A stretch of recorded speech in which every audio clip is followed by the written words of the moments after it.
BBDSS मटेहूँ Ghazipur से अरविंद बर्नवाल आप सभी बच्चों को गुड मॉर्निंग। आज मैं इलेक्ट्रॉनिक विन्यास के आधार पर तत्वों को आवर्त सारणी में किस प्रकार रखते हैं उसका सबसे आसान तरीका बताने जा रहा हूँ। इस वीडियो को आप सभी लोग ध्यान से सुनें और पूरा अंत तक इस वीडियो को देखें। इसमें जो भी त्रुटियाँ हों उसे कमेंट करें, सब्सक्राइब करें, लाइक करें और शेयर करें। इलेक्ट्रॉनिक विन्यास के पार्ट 1 में किसी भी दिए गए तत्व का इलेक्ट्रॉनिक विन्यास कैसे करते हैं कल बताया गया। आज उस इलेक्ट्रॉनिक विन्यास के आधार पर हम आपको यह बताएंगे कि तत्वों को आवर्त सारणी में रखने के क्या नियम हैं। तो तत्व किस आवर्त सारणी में दो मुख्य होते हैं, आवर्त और वर्ग। तो सबसे पहले हम यह आपको बता रहे हैं कि आवर्त संख्या, किसी भी तत्व की आवर्त संख्या हम कैसे ज्ञात करते हैं। तो हेडिंग हो जाएगी आपकी आवर्त संख्या ज्ञात करना।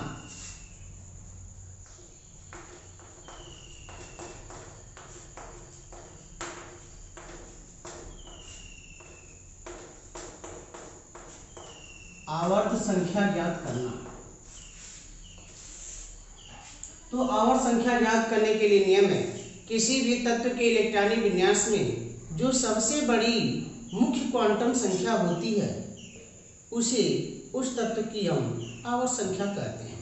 अर्थात वह सबसे बड़ी मुख्य क्वांटम संख्या उस तत्व की आवर्त संख्या होती है।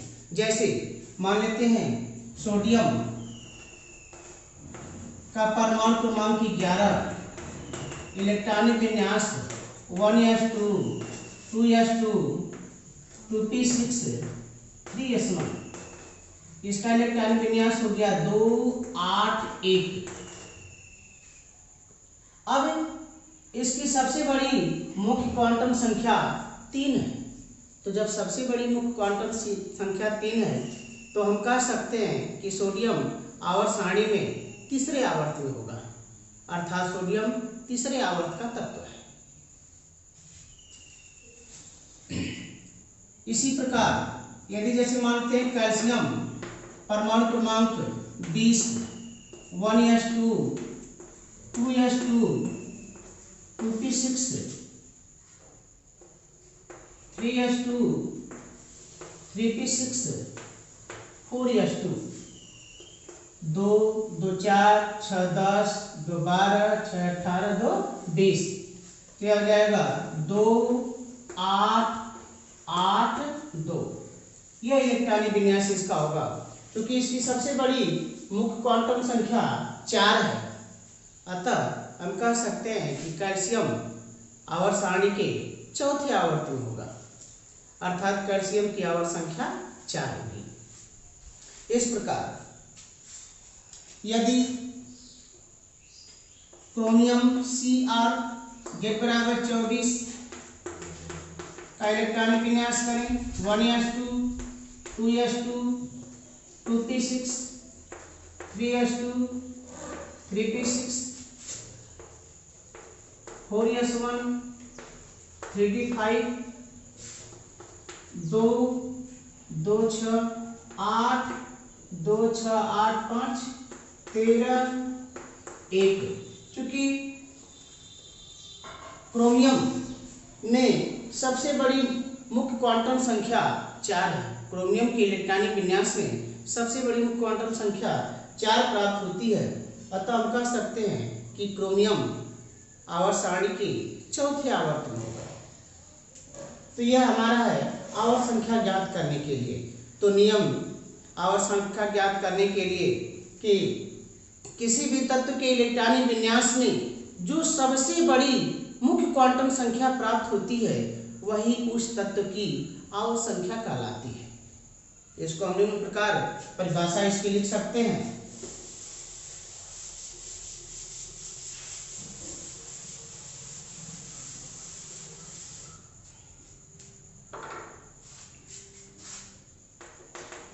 किसी तत्व के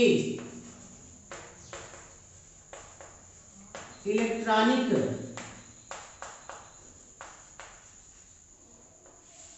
विन्यास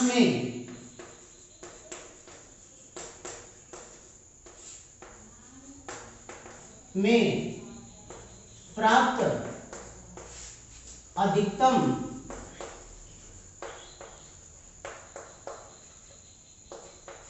मुख्य क्वांटम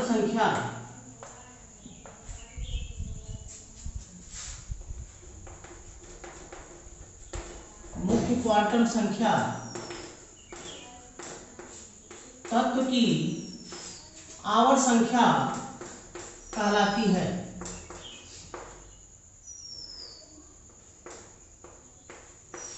आवर्त संख्या कहलाती है।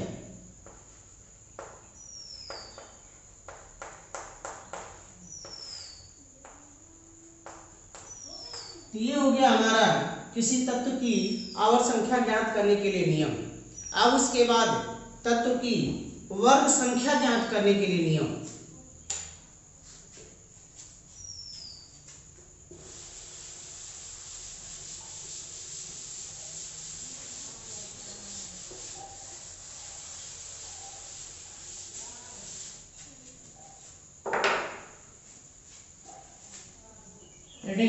वर्ग संख्या ज्ञात करना। वर्ग संख्या ज्ञात करना।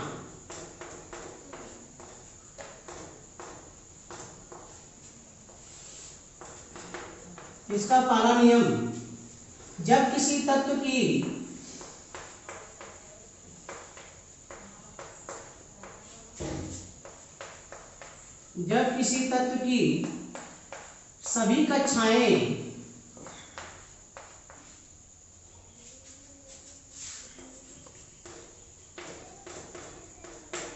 सभी कक्षाएं पूर्ण हों तो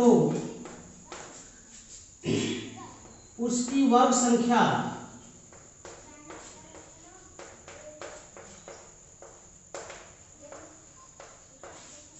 शून्य होती है।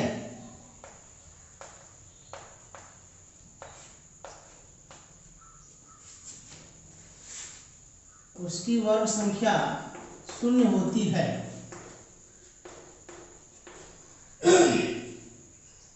यानी वह तत्व जिसका इलेक्ट्रॉनिक विन्यास करने में उसकी सभी कक्षाएं पूर्ण प्राप्त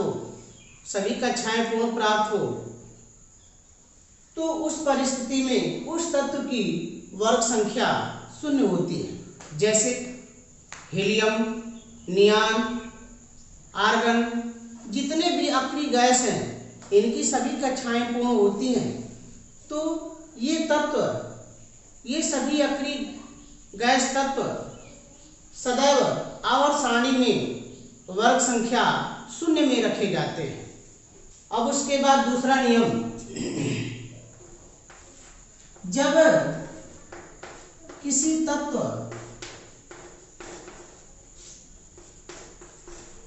की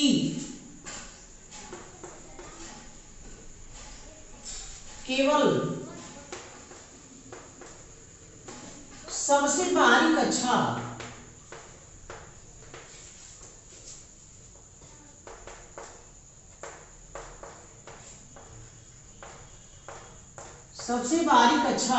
अपूर्ण हो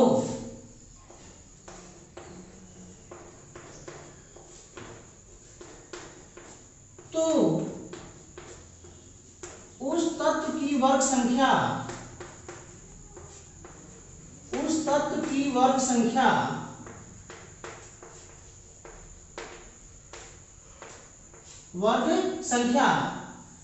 बाहरी कक्षा में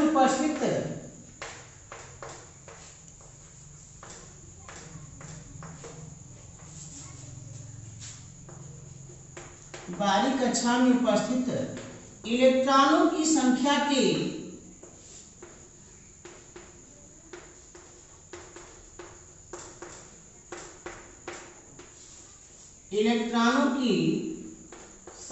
के बराबर होती है।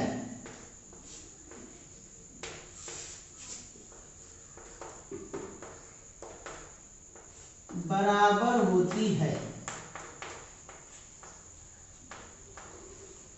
अर्थात हम कह सकते हैं कि ऐसे तत्व जिनकी केवल बारीक कक्षाएं अपूर्ण हो, जैसे सोडियम, पोटेशियम इत्यादि, तो यानी जिनकी बारीक कक्षा में, सबसे बारीक कक्षा में एक हीलियम को छोड़कर 1, 2, 3, 4, 5, 6, 7 इलेक्ट्रॉन होते हैं, वे सभी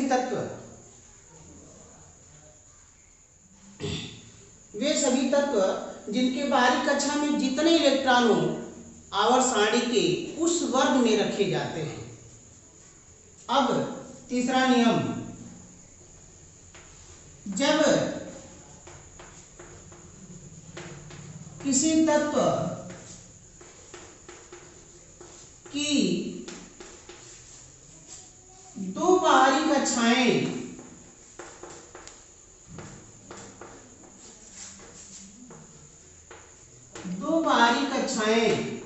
अपूर्ण हो,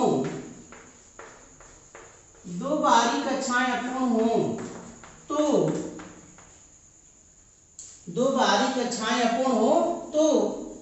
उस तत्व की वर्ग संख्या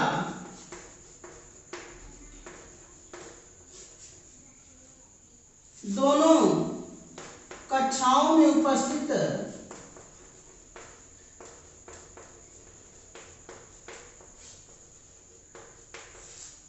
इलेक्ट्रॉनों की संख्याओं का योग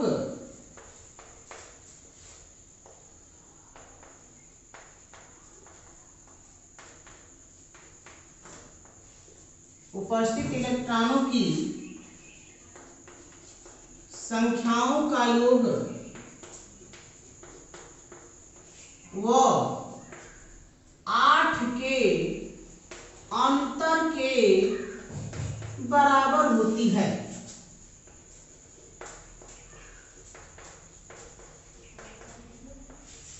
अंतर के बराबर होती है।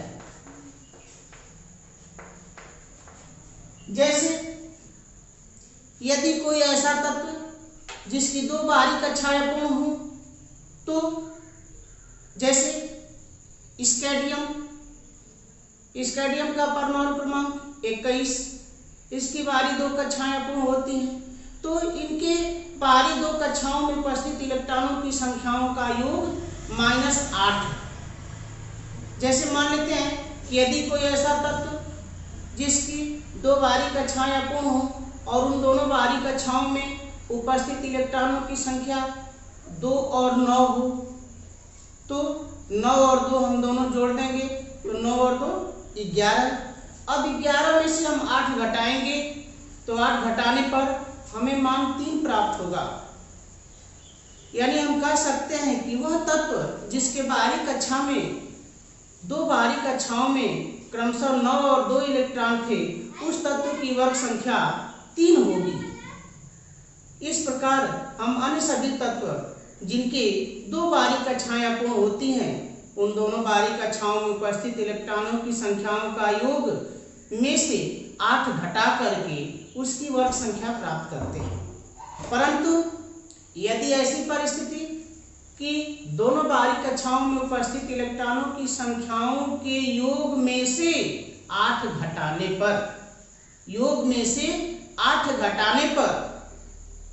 8 आए, 9 आए या 10 आए, तो चूंकि आवर्त सारणी में 8वां वर्ग 3 खाने में विभाजित होता है, आवर्त सारणी में 8वां वर्ग 3 खाने में विभाजित होता है, अतः हम कह सकते हैं कि जब घटाने पर अंतर 8 आए तो उसे 8वें वर्ग के पहले खाने में, यदि अंतर 9 आए तो 8वें वर्ग के दूसरे खाने में, यदि अंतर 10 आए तो 8वें वर्ग के तीसरे खाने में हम उसे लिखते हैं।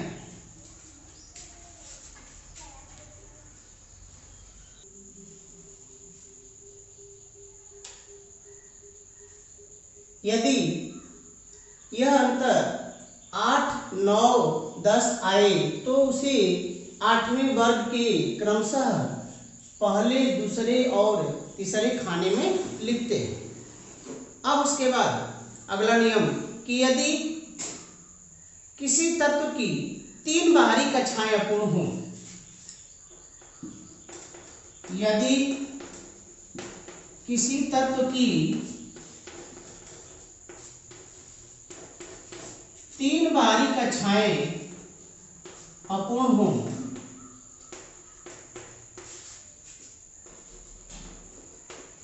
तीन बाहरी कक्षाएं अपूर्ण हों, तो उस तत्व की वर्ग संख्या अपूर्ण हो तो उस तत्व को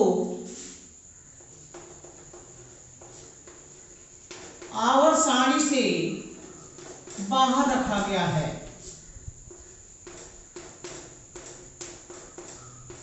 आवर्त सारणी से बाहर रखा गया है।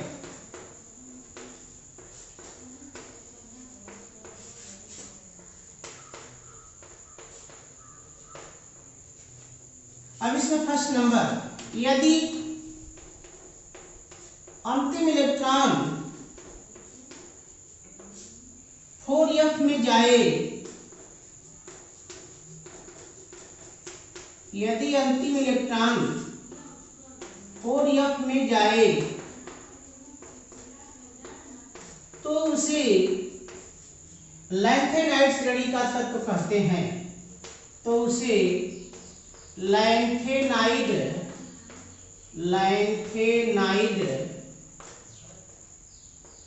श्रेणी का तत्व कहते हैं।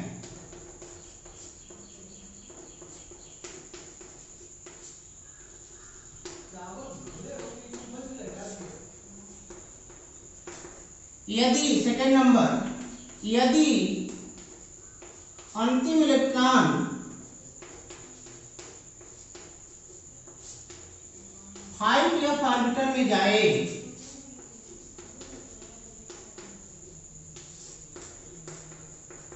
5f में जाए तो उसे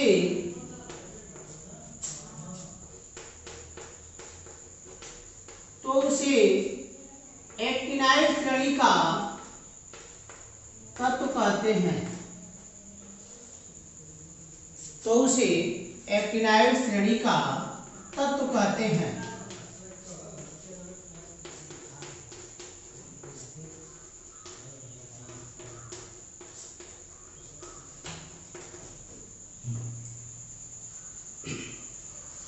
जैसे कि ऐसे तत्व जिनकी इलेक्ट्रॉनिक विन्यास में 4f या 5f भी प्राप्त होता है, तो वे सभी तत्व जिनके इलेक्ट्रॉनिक विन्यास में 4f प्राप्त होता है लैंथेनाइड श्रेणी के तत्व कहलाते हैं, और वे तत्व जिनकी इलेक्ट्रॉनिक विन्यास में 5f आता है तो उसे हम एक्टिनाइड श्रेणी का तत्व कहते हैं। और इन तत्वों की 3 बाहरी कक्षाएं अपूर्ण होती हैं। अब उसके बाद चूंकि आवर्त सारणी में 2 उपवर्ग भी हैं, उपवर्ग ए और उपवर्ग बी। जैसे आवर्त सारणी हमारा है first A, second A, third B, fourth B, fifth B, sixth B, seventh B. उसके बाद 8वें वर्ग के 3 खाने, फिर first B, second B, third A, fourth A, fifth A, sixth A, seventh A, और उसके बाद है शून्य वर्ग। ये हमारे 18 कॉलम होते हैं, 18 खाने उपवर्ग। तो जो है अब किस तत्व को उपवर्ग ए में रखें और किसे उपवर्ग बी में रखें, तो इसके लिए नियम कि जब किसी तत्व की इलेक्ट्रॉनिक विन्यास में अंतिम इलेक्ट्रॉन, इलेक्ट्रॉनिक विन्यास में अंतिम इलेक्ट्रॉन s ऑर्बिटल या p ऑर्बिटल में जाए, s ऑर्बिटल या p ऑर्बिटल में जाए, तो उस तत्व को उपवर्ग a में रखते हैं। और यदि अंतिम इलेक्ट्रॉन d ऑर्बिटल में जाए तो तो उस तत्व को उपवर्ग बी में रखते हैं।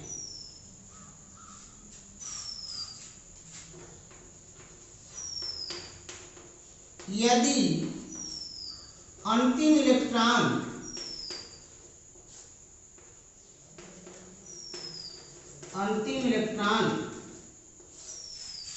s ऑर्बिटल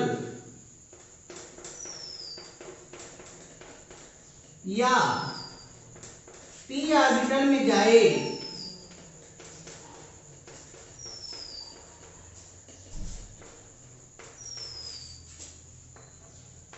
तो उसे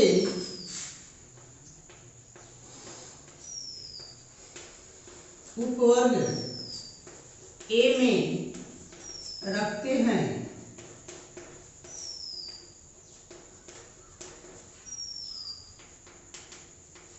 सेकंड नंबर, यदि अंतिम इलेक्ट्रॉन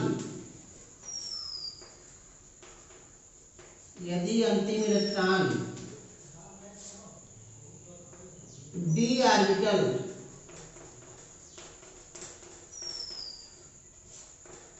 में जाए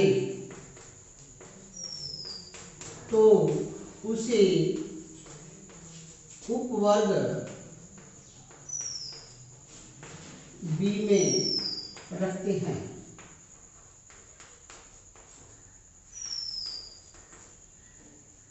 ये आपके नियम।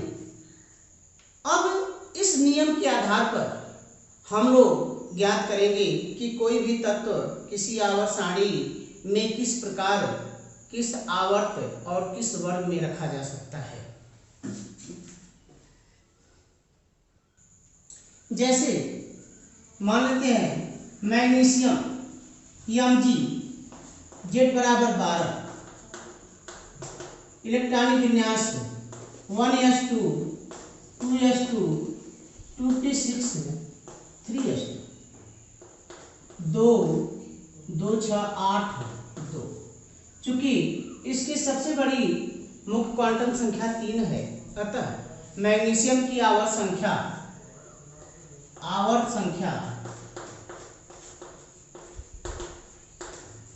बराबर 3, यानी मैग्नीशियम तीसरी आवर्त में होगा। अब उसके बाद वर्ग संख्या की बात, तो चूंकि मैग्नीशियम की सबसे बारीक कक्षापूर्ण है,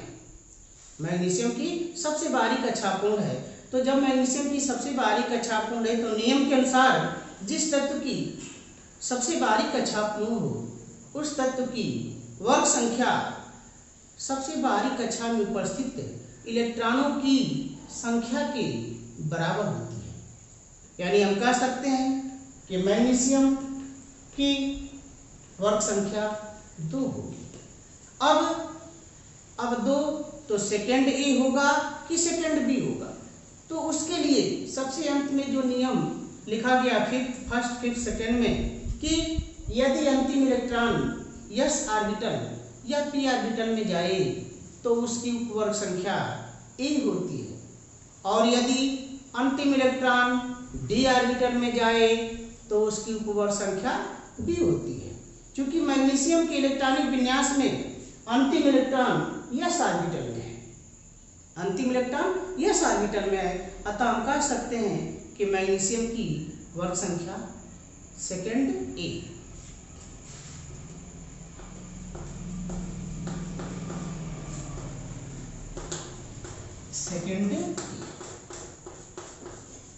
इस प्रकार हम सभी तत्वों का इलेक्ट्रॉनिक विन्यास करके आवर्त सारणी में उनका उचित स्थान इस नियम की सहायता से बिना आवर्त सारणी को याद किए हुए सुविधाजनक रूप में हम रख सकते हैं।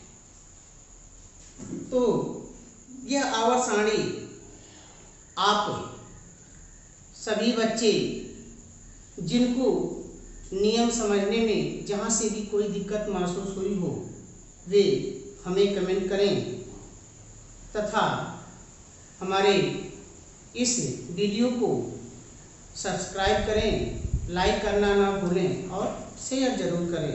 बहुत बहुत धन्यवाद।